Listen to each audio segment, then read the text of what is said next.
Great good morning to all.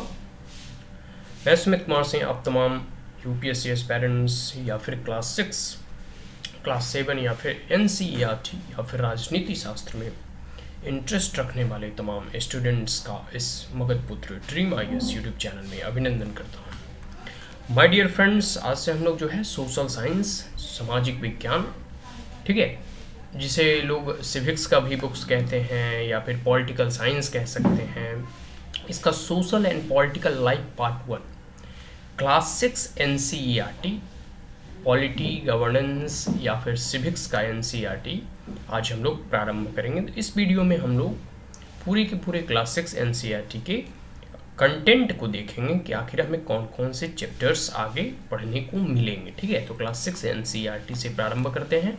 ठीक है, तो ये सोशल साइंस का, इसे सामाजिक विज्ञान बहुत लोग विद्यार्थी कहते हैं, बहुत लोग सिविक्स का बुक्स कहते हैं, आगे जाकर यही 10th और 12th में पॉलिटिकल साइंस बनता है। ठीक है, तो social science and political life class 6 NCERT. ठीक है, NCERT national council of education research and training. इस पीडीएफ के माध्यम से, जो कि ऑफिशियली एनसीईआरटी के द्वारा प्रोवाइड किया गया है, हम लोग तमाम चीज़ें पढ़ने का प्रयास करेंगे। The national curriculum framework NCF 2005। ठीक है, यहाँ इस वीडियो में स्पेसिफिकली हम लोग बस कंटेंट के ऊपर बात करेंगे कि कौन कौन से चैप्टर्स जो है हमें आगे पढ़ने को मिलेगा। ये कह सकते हैं ना कि प्रस्तावना है, विषय वस्तु है, जो कि बुक्स के जब क्लास 6 एनसीईआरटी पहले पढ़ेंगे तो उसके सबसे पहले पृष्ठ पर जो प्रस्तावना और विषय वस्तु दिया गया है उसके बारे में है। तो ऑन यूजिंग द बुक्स, आखिर इस बुक्स को कैसे यूज करना है इसके बारे में बताया गया है। ठीक है, why social and political life, आखिर हमें सोशल और पॉलिटिकल लाइफ को क्यों पढ़ना चाहिए। ठीक है, तो सब्जेक्ट सिविक्स, हम लोग बोले civics grew out of a certain colonial past. हम लोग का जो अतीत है सभी को मालूम है वो कॉलोनियल पास्ट से, मतलब उपनिवेश काल से जो है प्रारंभ होता है। ठीक है, और वो धीरे धीरे इवॉल्व करता है, धीरे धीरे उसमें परिवर्तन आते हैं। ठीक है, तो जो भी करिकुलम कमेटी जो है ऐसा महसूस की कि सिविक्स जो है वह डिस्क्राइब करता है गवर्नमेंट इंस्टीट्यूशंस प्रोग्राम्स के साथ साथ जो है एक ऐसे क्रिटिकल आउटलुक विद्यार्थियों में जनरेट होना चाहिए जो कि सामाजिक और राजनीतिक जीवन के बारे में एज ए नए सब्जेक्ट के रूप में वो पढ़ सके। ठीक है, तो इसी के लिए social and political life as a civics और पॉलिटिकल साइंस के अंतर्गत हमें पढ़ना होता है। आगे है what is the difference about social and political life. इन तमाम चीज़ों में जो है क्या क्या डिफरेंसेस है उसके बारे में बताया गया है। जैसे recognize that children learn best through concrete experience, विद्यार्थियों को जो है कंक्रीट एक्सपीरियंस के माध्यम से समझाने का प्रयास करने की बात यहाँ कही जा रही है। जैसे क्या इंस्टीट्यूशंस हैं, इंस्टीट्यूशंस में क्या चीज़ आ गई, जैसे पार्लियामेंट हो गया, इलेक्शन कमीशन का इंस्टीट्यूशंस हैं, फिर सुप्रीम कोर्ट हो गया, जितनी भी संस्थाएं हैं, प्रमुख संस्थाएं, उसके बारे में जानना है, उसके प्रोसेस के बारे में जानना है कि पार्लियामेंट कैसे कार्य करती है, सुप्रीम कोर्ट का क्या फंक्शंस हैं, या फिर जितने भी इंस्टीट्यूशंस हैं उन तमाम इंस्टीट्यूशंस के बारे में हमें पढ़ने के बारे में जो है इस सिविक्स और पॉलिटिकल साइंस के बुक्स में मिलेगा। ठीक है, आगे है introducing concept with the new enabling comprehension sir rather than the intention of the fact. और सिर्फ हमें फैक्ट को मेमोराइज नहीं करना, मतलब जो होता है ना कि डाटा, आंकड़ा, चार्ट, ग्राफ्स, कौन हमारे प्रधानमंत्री हुए, द्वितीय प्रधानमंत्री हुए, नहीं, हमें सिर्फ फैक्ट को नहीं रटना है, बल्कि हमें जो है इसमें एक कंप्रिहेंशंस, मतलब एक बृहद अंडरस्टैंडिंग डेवलप करनी है, जिसके माध्यम से हम तमाम चीज़ों को समझ सकते हैं कि आखिर पूरे के पूरे राजनीतिक और सामाजिक जीवन में, एक व्यक्तिगत जीवन में या फिर सामाजिक जीवन में जो है किस प्रकार से जो है हमें राजनीति और सामाजिक जो पॉलिटिकल जो इंस्टीट्यूशंस हैं वो हमारे सामाजिक जीवन को कैसे प्रभावित करता है। तो इन तमाम चीज़ों की अंडरस्टैंडिंग हमें इस बुक्स को पढ़ने से मिलेगी। सिर्फ हमें फैक्ट्स को नहीं रटना है, हमें इस बुक्स को समझना है। ठीक है, आगे है keeping in mind that the children already deeply immersed with the familial social network. देखिए, हम लोग बचपन से ही जो है कोई पॉलिटिकल पार्टी के जुलूस को देखते हैं, कहीं पंचायत का इलेक्शन हो रहा है, कहीं वोटिंग हो रही है, मतलब कहीं सुप्रीम कोर्ट का कोई जजमेंट आया, कहीं न्यायपालिका की भूमिका है, कहीं पुलिस और एडमिनिस्ट्रेटर की भूमिका है। इन तमाम चीज़ों को हम लोग बचपन से जो है फैमिलियर होते आ रहे हैं, और इसके बारे में हमें किस प्रकार से जो है बैलेंस करता है आइडियल और रियल, किस प्रकार से जो कह सकते हैं कि हमारे कॉन्स्टिट्यूशन जो फ्रेमर थे, मतलब संविधान निर्माता थे, किस प्रकार ने जो आइडियल वहाँ रखा कि हमें इन चीज़ों का जो है लक्ष्य हासिल करना है, एक सामाजिक कुरीतियों को दूर करना है और एक जो है ना पॉलिटिकल और सोशियो इकोनॉमिक गोल्स सामने रखा, जो आगे हम लोग डायरेक्टिव प्रिंसिपल्स वगैरह जब पढ़ेंगे तो उसमें पता चलेगा कि क्या क्या एक लक्ष्य है, क्या क्या उन्होंने सपने देखे हैं। और उस आइडियल्स और रियल लाइफ में जब आप कोई पुलिस स्टेशन जाते हैं तो आपके साथ पुलिस कैसा बिहेव करता है, एडमिनिस्ट्रेटर कैसा बिहेव करता है, क्या आप जो है प्रधानमंत्री, सीएम या मुख्यमंत्री या इन लोगों से कैसे मिल पाने में सक्षम है या नहीं। तो मतलब एक जो कह सकते हैं ना कि गवर्नेंस का पूरा स्ट्रक्चर जो कि एक आइडियल है, जो कि कह सकते हैं ना कि एक बहुत ही अच्छी भूमिका में है, मतलब सोचने में, पढ़ने में, लिखने में और बोलने में, लेकिन ग्राउंड रियलिटी पे जब जाते हैं तो वो कहाँ तक एसेसिबल है। मतलब अब कहा जाता है ना कि जो एक अच्छे शासक होते हैं वो सिटीजन्स उन्हें ईजिली अप्रोच कर सकता है, लेकिन क्या यह आज की इस डेमोक्रेसी में इतना आसान है कि सभी लोग जो है अपने लीडर्स को ईजी वे में अप्रोच कर सकते हैं। तो इन तमाम चीज़ों के बारे में ना एक आइडियल है, जो मतलब एक आदर्श की स्थिति है, आदर्शतम स्थिति है, वहाँ एक पहुँचने का लक्ष्य रखा गया है। लेकिन ग्राउंड रियलिटी क्या है, धरातल पे किस प्रकार से कार्य होते हैं, किस प्रकार से पॉलिसी बनती है, और वहाँ से जब नीचे आते आते जो है उसके बहुत सारे करप्शंस आ जाते हैं, आम जनता तक पॉलिसी का सही प्रकार से इम्प्लीमेंटेशन नहीं होता है। तो क्या डिफरेंसेस हैं रियलिटी और आइडियल के बीच में, इन तमाम चीज़ों के बारे में आगे हम लोगों को पढ़ने को मिलेगा। और साथ साथ जो है outside the world of the classroom, कहने का मतलब है कि जो हम लोग क्लासरूम में पढ़ते हैं, जो क्लासरूम की गतिविधियाँ हैं उससे सीमित ना रह के पूरे विश्व और पूरे के पूरे वर्ल्ड लेवल की जो पॉलिटिक्स है, या फिर जो सोसाइटी लेवल पे जो है, लोकेलिटी लेवल के साथ साथ जो स्टेट लेवल हो गया, नेशनल लेवल पे जो पॉलिटिक्स और जो घटनाएं घट रही हैं उस इवेंट्स के बारे में जानना ही एक कह सकते हैं ना कि राजनीतिक और सामाजिक जागृत व्यक्तियों का कह सकते हैं कि एक कर्तव्य हो सकता है, दायित्व हो सकता है, और एक प्रॉपर जो है ना वेल अवेयर सिटीजन्स का ये कह सकते हैं ना कि ड्यूटी है कि वो घट रहे डे टू डे इवेंट्स के बारे में जाने।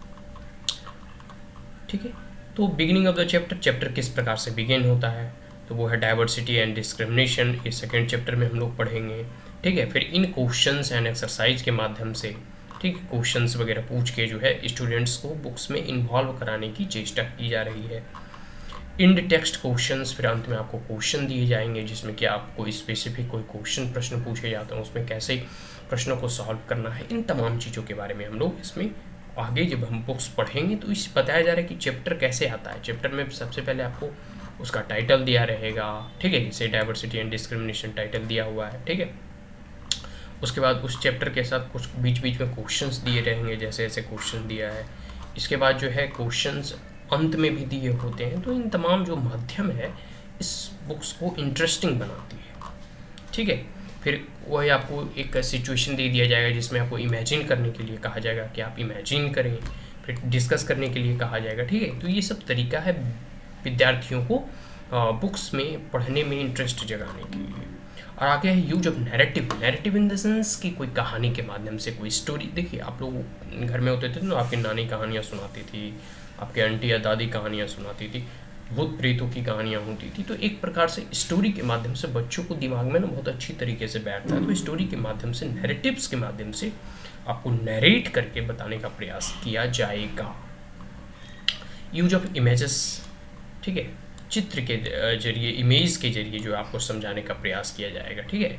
पिक्चोरियल इमेज के जरिए, जो पिक्चर्स का जो मेमोरी है बहुत ही अच्छा होता है, वो जल्दी जो है दिमाग में बैठता है, तो उस माध्यम से भी आपको समझाने का प्रयास किया जाएगा। आगे है यूज ऑफ अदर सोर्स, जैसे कार्टून हो गया, पोस्टर हो गया, ठीक है, इस माध्यम से जो है आपको इसमें समझाने का प्रयास किया। अब हम लोग बात करते हैं कंटेंट की, इसमें कौन कौन से विषय वस्तु हैं, हमें क्या क्या आगे पढ़ने को मिलेंगे, ठीक है। तो यूनिट 1 देखिए, कई एक यूनिट में डिवाइड किया गया है। यूनिट 1 में डाइवर्सिटी से संबंधित है, विविधता। चैप्टर 1 है अंडरस्टैंडिंग डाइवर्सिटी, ठीक है, हमें डाइवर्सिटी और विविधता के बारे में समझना है। चैप्टर 2 है डाइवर्सिटी एंड डिस्क्रिमिनेशन, विविधता और भिन्नता क्या है, इन तमाम चीज़ों के बारे में जो है हम समझेंगे। और सेकेंड यूनिट में है गवर्नमेंट, सरकारें क्या है, व्हाट इज गवर्नमेंट, की एलिमेंट्स ऑफ डेमोक्रेटिक गवर्नमेंट्स, ठीक है। थर्ड यूनिट में है local administration and local government and administration, जो लोकल लेवल पे, जैसे शहरों में म्यूनिसिपैलिटी वगैरह होती है, म्यूनिसिपल कॉरपोरेशन वगैरह होता है, और कह सकते हैं कि जो ग्रामीण होता है उसमें पंच वगैरह होते हैं और मुखिया वगैरह का इलेक्शन होता है, और उसी प्रकार जो है ब्लॉक लेवल पे जो है, और फिर जिला लेवल पर जिला परिषद वगैरह का भी इलेक्शन होता है। तो पंचायती राज हो गया, रूरल एडमिनिस्ट्रेशन और अर्बन एडमिनिस्ट्रेशन के बारे में पढ़े। आगे है livelihood. Livelihood in the sense कि रहन सहन, गाँव के लोग कैसे जीवन जीते हैं और शहरों के लोग कैसे जीवन जीते हैं, इन तमाम चीज़ों के बारे में हम लोग इस बुक्स में, इस क्लास 6 एनसीईआरटी की बुक्स में, सिविक्स के बुक्स में पढ़ेंगे। एक प्रस्तावना दिया हुआ होता है। आइए इस सभी विद्यार्थियों को और जो अवेयर सिटीजन है, जो इस देश के नागरिक हैं, इसे कॉन्स्टिट्यूशंस के प्रियम्बल को और प्रस्तावना को हम इन लोगों को मेमोराइज करना चाहिए, इसके बारे में इसे समझने का प्रयास करना चाहिए। कभी हम लोग विस्तृत जो है, जब हम जब अगली क्लास में जाएंगे हायर स्टैंडर्ड में, तो पॉलिटिकल साइंस को हम अच्छे से समझने का प्रयास करेंगे। उसमें जो है एक एक शब्द जैसे जस्टिस, लिबर्टी, इक्वलिटी, इन तमाम चीज़ों को समझने का प्रयास करेंगे। यहाँ बस हम इसे एक बार रीड कर लेते हैं। The constitution of India preamble, we the people of India having solemnly resolved to constitute India into a secular, socialist, sovereign, socialist, secular, democratic republic, and to secure to all its citizens justice, ठीक है, liberty, justice, social, economic, and political, liberty of thoughts, expression, belief, faith, and worship, equality of status and of opportunity, and to promote among them all fraternity, assuring the dignity of the individuals and the unity and integrity of the nation. In our Constituent Assembly, this 26th day of November 1949, to hereby adopt, enact, and keep to ourselves this Constitution. ठीक है, तो ये preamble रहा जिसका हम लोगों ने पढ़ा।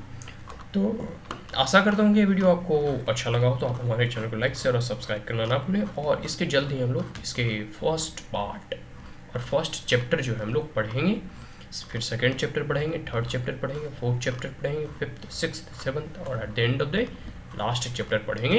ठीक है, अर्बन लाइवलीहुड और रूरल लाइवलीहुड। तो ये क्लास 6 एनसीईआरटी का बुक है जो हम लोग आज से प्रारंभ करने जा रहे हैं। पहले हम लोग पॉलिटी कवर करेंगे, फिर प्रयास करेंगे हिस्ट्री, ज्योग्राफी और पढ़ने का। क्लास 6 से क्लास 10 तक हम लोग अध्ययन करेंगे social science and social and political life, part 1 ये text book for class 6, class कक्षा 6 का जो है टेक्स्ट बुक है, उसके बारे में हम लोग पढ़ेंगे। सो आज के लिए इतना ही। That's all, thank you once again, have a great day.